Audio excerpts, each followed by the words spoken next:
Dutch coach Ronaldo കുമാറിന് കീഴിൽ വലിയ പ്രതിസന്ധിയിലൂടെ കടന്നുപോകുന്ന സമയത്ത് പരിശീലകനായി എത്തിയ സാവി ഹെർണാണ്ടസിന് കീഴിൽ സ്പാനിഷ് ക്ലബ് ബാഴ്സലോണ നേട്ടങ്ങൾ സ്വന്തമാക്കിയിരുന്നു.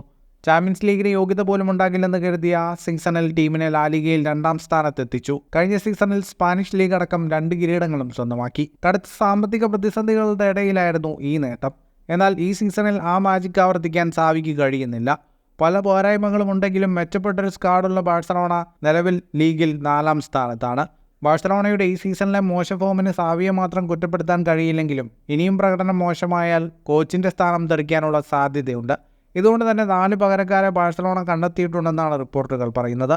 അതിലൊന്ന് മുൻ ബാഴ്സലോണ താരവും നിലവിൽ ബാഴ്സലോണ യൂത്ത് ടീമിന്റെ പരിശീലകനുമായ മെക്സിക്കൻ ഡിഫൻഡർ റാഫേൽ മാർക്കസ് ആണ്.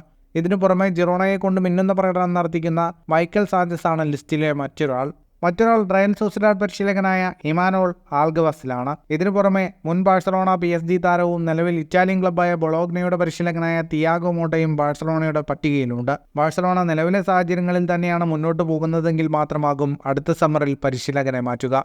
സാവിക്ക് ടീമിനെ കൊണ്ട് ഭേദപ്പെട്ട പ്രകടനം നടത്താൻ കഴിഞ്ഞാൽ അദ്ദേഹം തന്നെ തുടരും.